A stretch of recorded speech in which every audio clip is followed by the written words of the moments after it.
Across the rugged Indian territory rides a tall young man on a mission of mercy. His medical bag strapped on one hip, his six-shooter on the other. This is Dr. Sixgun. An MD was the gun-toting frontier doctor who roamed the length and breadth of the old Indian territory. Friend and physician to white man and Indian alike, the symbol of justice and mercy in the lawless west of the 1870s. This legendary figure was known to all as Dr. Sixgun.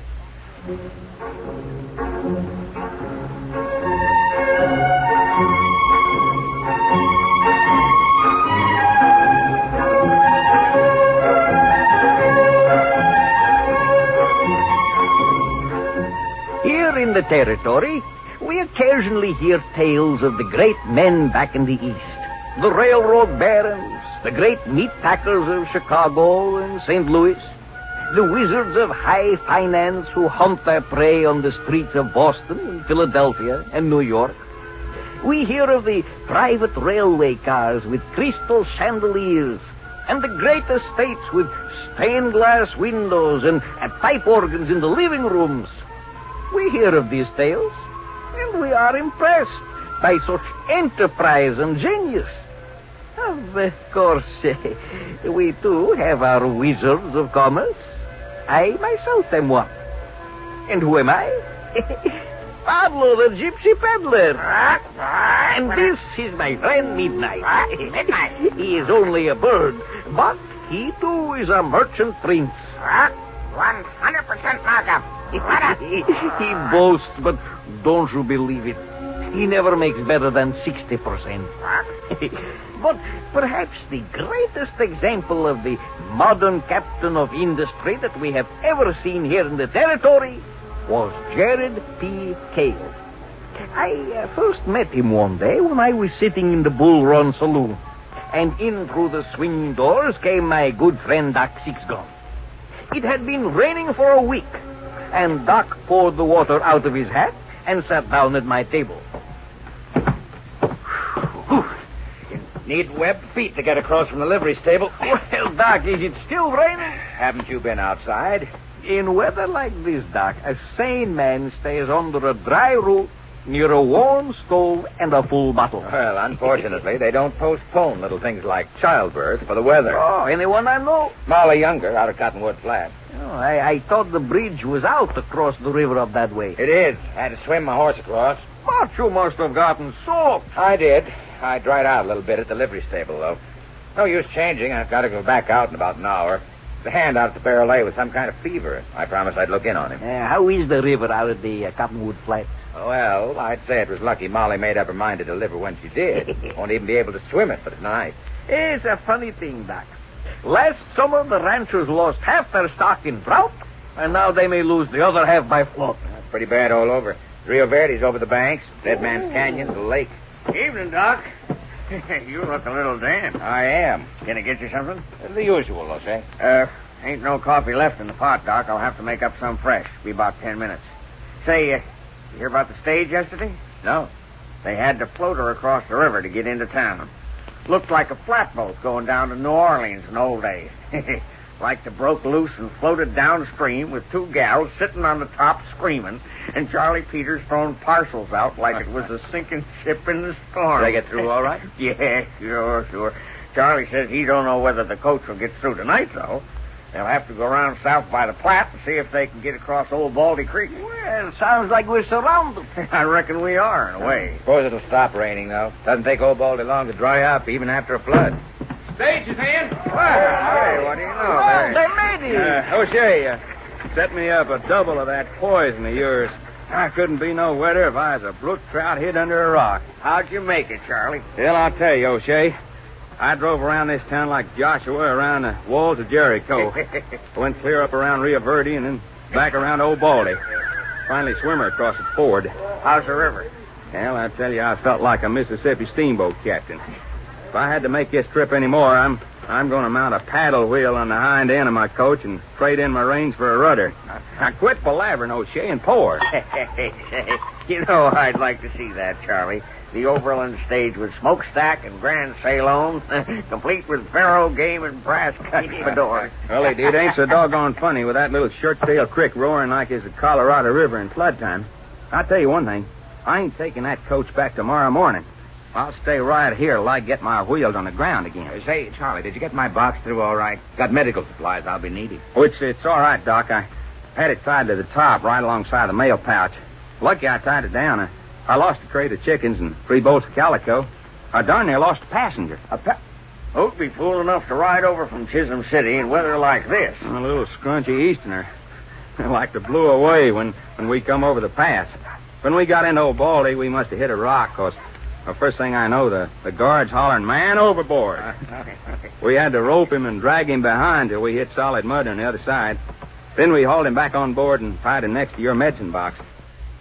I ain't never seen a sorrier sight since my hound dog fell into the tar barrel last fall. Well, was he hurt? Maybe I better go see him. Well, you might as well ask him, Doc. That's him coming through the door now. Well, you sure it's the same fella? He ain't covered with no mud. Oh, he's dressed as pretty as a New Orleans gambler from the Mardi Gras. Same fella, all right, but he sure didn't look like that when I seen him last. Beats me. Good evening, gentlemen. Good evening. Mine host, a glass. You mean me? Why, yes, I take it you are the proprietor of this establishment. Yeah, that's me. What'll it be, mister? Ooh, do I have a choice? Yeah, barrel or bottle? Bottle, I think. My good friend, the charioteer, recovering from your labors, I see. Where'd you get them dry clothes, mister? Last time I seen you looked like a happy sow in a mud hole. Well, I thought it best to freshen up a little before meeting the citizenry of this fair town. I must thank you, my man, for a delightful trip. A bit nautical in spots, but otherwise delightful. O'Shea, pour me another. Permit me to introduce myself, gentlemen. I am Jared P. Kale, late of Wall Street. What? Oh, you mean that block in Chisholm City where all them dance halls and other places is? Oh, no. I refer to the Wall Street, gentlemen. The original. Surely you've heard of it. You mean in New York City? A cosmopolite in the wilderness. Now, look-a-here, you can't go calling Doc things like that. You don't even know Oh, now, him. that's all right, O'Shea. Mr. Kale means it as a compliment. Didn't sound like no compliment to me. May I have the pleasure, sir? I'm Dr. Matson. Doctor, divinity or veterinary medicine? Just plain MD, I'm afraid. A pleasure, sir, a pleasure. My good publican, this, I take it, is my refreshment. It's whiskey. I don't guarantee nothing. It will do. Lovely weather we're having. I find the practice of agronomy benefits from the rain, don't you? We don't have none of that out here. Only crops. Crop. Oh, yes. I have begun to get the notion, gentlemen, that I have come to the right town. You do? Precisely, gentlemen, precisely. May I ask what brings you to Frenchman Ford, Mr. Kale?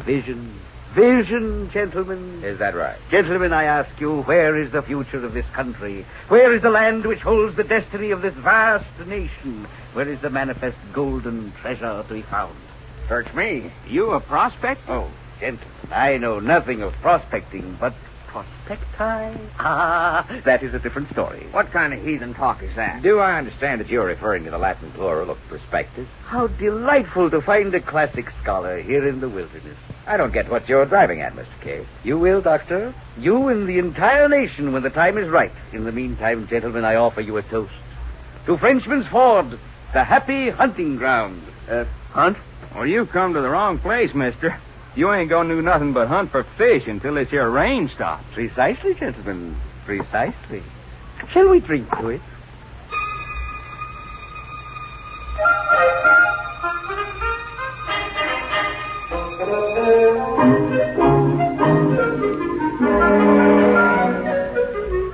He was a cheerful little man, and he was dressed something like a cross between a minister, a banker, and an undertaker. He had fine, silky mutton chop whiskers, and the rest of his face was smooth as a baby's. All the rest of the evening he sat at the table at the Bull Run and told us tales of that fabulous land far across Old Baldy Creek, which was his natural habitat. It was then that I said to Fisk, Jim, mark my words, you'll never corner the gold market without my help. But did he listen, gentlemen? Did he? Oh, not Jim Fisk. And, of course, you all know the result. Yeah, of course. But that reminds me of a similar occasion when I was consulted by William Vincent Astor on the matter of real estate. Bill, I told him, 42nd Street may be out in the country today, but someday it will be valuable real estate.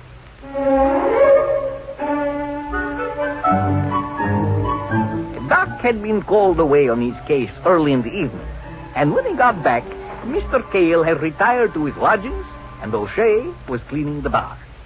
I'll be with you in a minute, Doc. I kept the coffee pot on the back of the stove. It's strong as boiled gunpowder, but it's coffee. Thanks, O'Shea. Well, that's the end of it up at the Rio Verde. There was a log jam up at the Box Canyon. Gave way. Nobody's going to get across that river anymore. Yeah, here you are, Doc. She's hot, but she'll claw your throat on the way down. Good. Hey, you missed all entertainment, Doc. Somebody get shot? No, it was a real peaceful evening. I mean that typhoon. Typhoon? Yeah, that financial genius. Ain't that what you call him? I don't think so. A typhoon is a big wind. Yeah. Well, anyways, he can really spin a yarn. Did you know that Jim Fisk built a house with corners made out of pure gold? No, I can't say as I heard that. Well, he tried to. Mr. Kale told him he couldn't do it. I reckon the gold didn't hold nail. Sounds like an exciting evening. Yeah, it was. I didn't have no idea at all, Doc, that them bankers and such worked like that. According to this here Kale, running the bank is like drawn to a inside straight in a strange town with other fellers' deck. Oh, that sounds like a good description. Now, of course, if you know the dealer, it's different. Ain't it, Doc?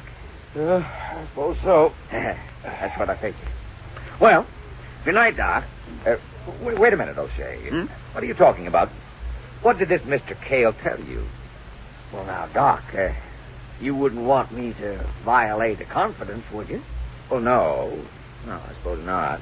Well, all I can tell you, Doc, is that when this here town becomes the roaring, bustling metropolis of the new Atlantis, just you wait and see who is going to have the biggest saloon. O'Shea, you've been drinking your own whiskey. No, Doc, but just wait and see, that's all.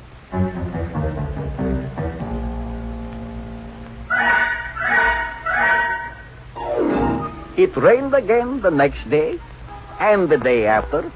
Doc was busy in town with an endless stream of sore throats and fevers from the cold and damp. But in the Bull Run, strange things were happening. Hey, O'Shea! O'Shea! Where is that lop-eared, swill-serving idiot? What's the matter, Charlie, eh? Peddler, I've been standing here for 5 mortal minutes, waiting to turn over my good money for that bad whiskey. Yeah? Nary hiding a hair of O'Shea have I seen. Why, you wouldn't leave the bar unattended. I'd reach over and dip up some of that whiskey if I wasn't afraid my hand would dissolve in the fumes. O'Shea! Keep your shirt on. How do you like that? Why, a man in his position is a public servant. It's like me with the mail. Neither snow, nor rain, nor heat, nor saddle sores, nor hostile Indians is supposed to keep me from my duty. And consarn it ought to be the same with him. Now, what is the idea, Charlie, making a racket like that? Are you still selling whiskey, or are you giving up and going into dry goods? Hang on, you'll get your drink. I got more important things to do than dish out rot gut to cantankerous stage drivers. Now, wait a minute. Just hold on. What's the matter? Now, listen, O'Shea, it's all right for me to call your whiskey poison and rot gut, but it ain't fitting for you to do it. What are you blithering about now? Well, if you ain't got no confidence in your stock, well, I ain't going to buy none. I'll just take my trade somewhere else. Yeah?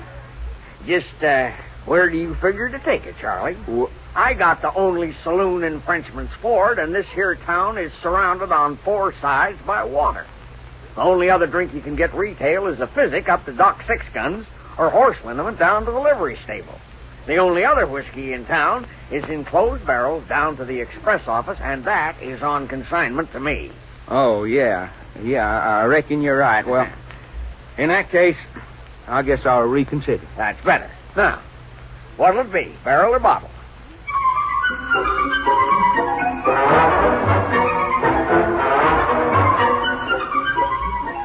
We didn't discovered the fiscal influence of Mr. Kale until the next day when Doc dropped in for dinner at the Bull Run. Doc, have you ever been in on the ground floor? Often. That's where I keep my horse. Oh, now, Doc, be serious. I mean it. How'd you like to be in on the inside of the biggest financial syndicate since John Jacob Astor? Not very much. Now, Doc, that ain't the way to talk. O'Shea, just what is all this? Is that Kale fella working some skin game on you? Doc, it ain't no skin game. He's on the level. Oh, sure.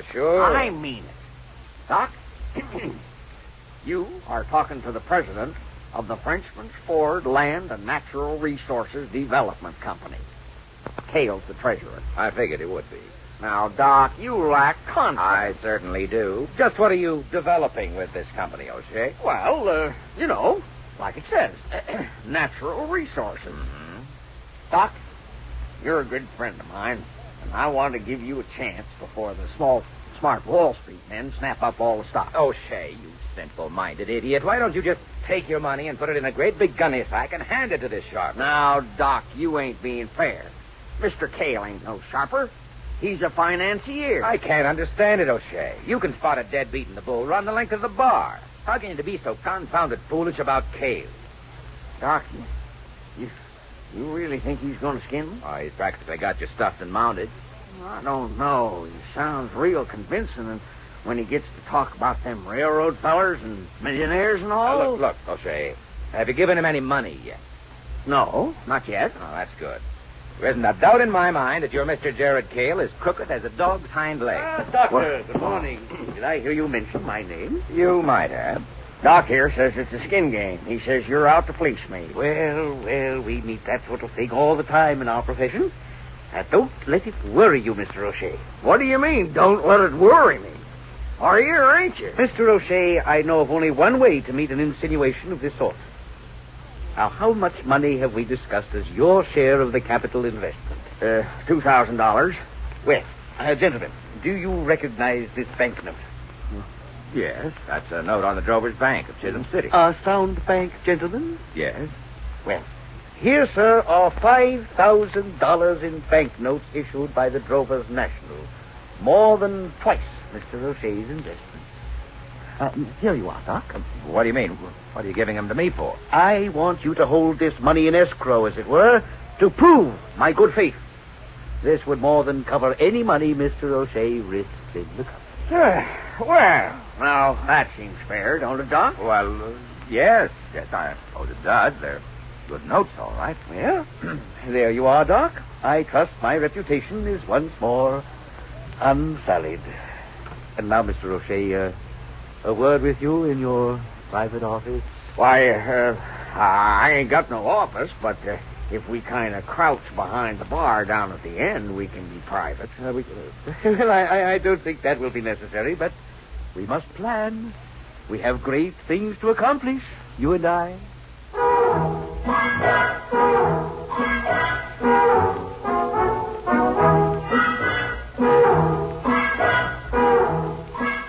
Doc showed the banknotes around town.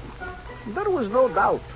They were genuine notes on the Drovers National, not counterfeit. And O'Shea went on planning the development of the natural resources of Frenchman's Ford. It was about this time that O'Shea found he had other troubles. He showed up at Doc's place looking a little red at the back of the neck. Doc, you gotta give me something. Oh, what is it, O'Shea? You're back again? No, it's my head and my stomach. Doc, I'm so mad I'm just coming apart. I've got to talk to somebody. Now, look, hold on, O'Shea. What is it you want? Somebody to listen to your troubles or a dose of salt? I don't rightly know. Doc, it is the most aggravating, outrageous... Take it easy, O'Shea. You know what happened? What with the town cut off by the flood, I had a pretty good business going on, and I ran plumb through the 4 barrels of whiskey I had in the place. So naturally, I go down to the express office to pick up a half a dozen more barrels. I just leave them down there until I'm ready for them, and Tucker takes the storage out and trade. Now, relax, O'Shea. You'll have a stroke. Well, I'm likely to, I tell you. Doc, if you're called on to plug up a couple of bullet holes in Eve Tucker, you'll know who done it. Just what is it? Well, I went down there to pick up my stock, and that lily-livered sheep herder has got the nerve to tell me it ain't mine. What do you mean? He says I didn't pay for the whiskey when it first come in, and since it ain't been claimed, my option on it run out. That doesn't sound like Eve Tucker. He offered me a price on it.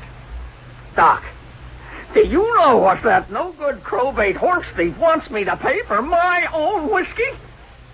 $100 a barrel. Why, I ain't never paid more than $12 since I opened a saloon. You're not going to pay it, are you? That's just the miserable part of it, Doc. I ain't got no choice. What with the town cut off with no whiskey, I close up. Why don't you?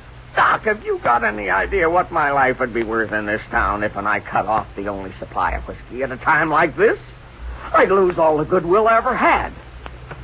I've just got to pay that miserable old coot his $100 a barrel and take a licking. O'Shea, maybe I better go have a talk with Eve Tucker. There's something fishy in this whole deal. I wish you'd do something, Doc.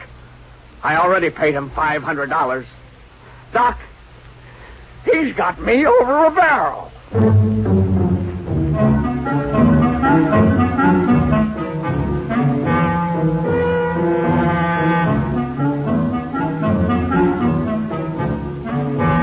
was that day that the rain finally stopped. And the day after that, Doc finally got the chance to go down and talk with Eve Tucker. When he got back to the saloon, O'Shea was in a foul mood. Doc, would you say it was justifiable homicide if I took my .45 and went down and shot Eve Tucker full of holes? Hold on, O'Shea. I think I'm getting to the bottom of this. Well, I tell you, I'm getting to the bottom of my cash box. Huh. And you was afraid that Mr. Kale was a crook. That reminds me, O'Shea. How much money did you give Mr. Kale? You were talking about $2,000. Now, Doc, you're on the wrong track. I didn't give him no $2,000. I didn't give him but $130 till his letter of credit could get through the flood. $130, huh? That just about comes out right. Huh? What do you mean? I just had a long talk with Eve Tucker. I pointed a few things out to him, O'Shea, such as he's got to keep living in this town when the flood goes down, and I think he saw the light. He told me he was acting as a salesman when he sold you that whiskey. What do you mean, a sale? I mean, he didn't own it. Somebody came around and bought up a whole lot of whiskey from him for $130. Now, who in town here would go around buying barrel whiskey for $130? That's right. And Eve Tucker was just selling the whiskey for this fella? That's right. Kale. That no-good, pusillanimous cutthroat. He bought my whiskey with my own money and sold it back to me at $100 a barrel. Now, wait a minute, O'Shea. Hold on. I'm telling you, Doc, get out of my way. I'm going to find that high-binding horn toad and fill him full of lead. Now, wait a minute, O'Shea. You won't find it. What do you mean I won't? He can't get far, not with them rivers roaring around town. Old Baldy was down 3 feet this morning. Andy Michaels saw Mr. Kale ford the creek around 10 o'clock. You mean he got away? Look out, Doc. I'm going to get my horse. O'Shea. What? I'm afraid he was riding your horse. Doc, you got your satchel ready? Because I think I'm likely to faint. How much do you figure he got away with, O'Shea? Well, I guess about close to $1,800, counting the horse. Well, then you've got the last laugh. How's that? I guess he didn't have a chance to finish out whatever his scheme was. What more could he take? My pants? Oh, no. I mean, he left this. What's that? The $5,000 in Drover's bank notes. I guess they're yours, O'Shea. Say, that's right. I clean forgot about that, Doc. And these is good notes. Everybody in town says so. No doubt of it. This is a genuine $5,000 in Drover's National Bank notes. Well, how do you like that? The confounded little sharper outsharped himself. Doggone if I don't make... Let me see. $3,200 in the deal. Well, congratulations, O'Shea. I guess you developed at least one natural resource in Frenchman's Ford. I guess I did. doggone it, Doc, I gotta celebrate. Boys, the drinks is on the house. Doc, you sure I can't set you up for something? I'll take it out and be safe. Come in. $3,200. I'll be doggone clocking his own trap. Stage got through from Chisholm City. Stage is in. Charlie, step right up. The drinks is on the house. I'm celebrating. Well, that's just fine. But make mine a double. Yes, sir. We're gonna celebrate. Well. Say, the darndest news. Al Evans come in driving the stage, just told me. You'd never guess in a million years. Yeah? What is it? The Drover's Bank in Chisholm City went bust. What? Yeah, it was all over a week and a half ago. There ain't a nickel left in it. Why, it must have happened just before I drove that last stage over to Frenchman's Ford. Now, the big news like that, and we didn't hear a word of it on account of the flood. He knew. Doc, he knew. He knew all the time. Well, who knew? Who knew what? Funniest thing you ever saw. Folks in Chisholm City using them Drover's banknotes to stuff up holes in the wind. They ain't worth the paper they're printed on. Well, O'Shea, how about another? Still on the house? Charlie, go over to my table and get my satchel. He fainted.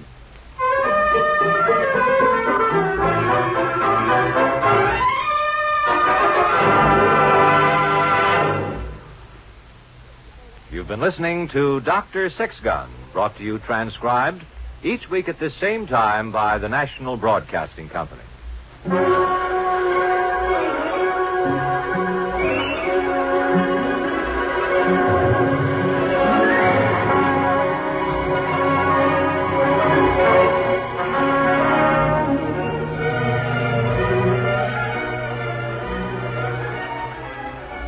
Doc Sixgun is played by Carl Weber and Pablo by William Griffiths. Today's script was written by Ernest Kenoy.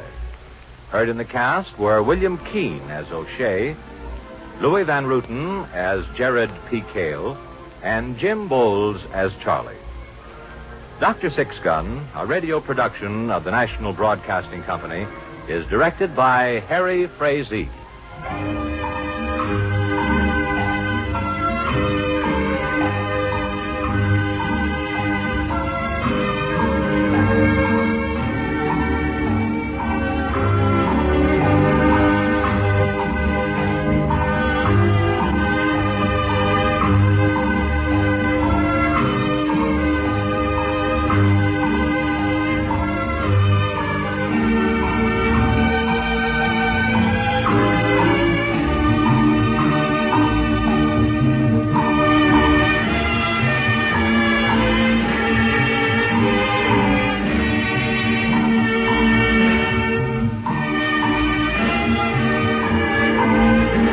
Dr. Sixgun, starring Carl Weber as the frontier doctor, with William Griffiths as Pablo, the wandering gypsy, has come to you through the worldwide facilities of the United States Armed Forces Radio and Television Service.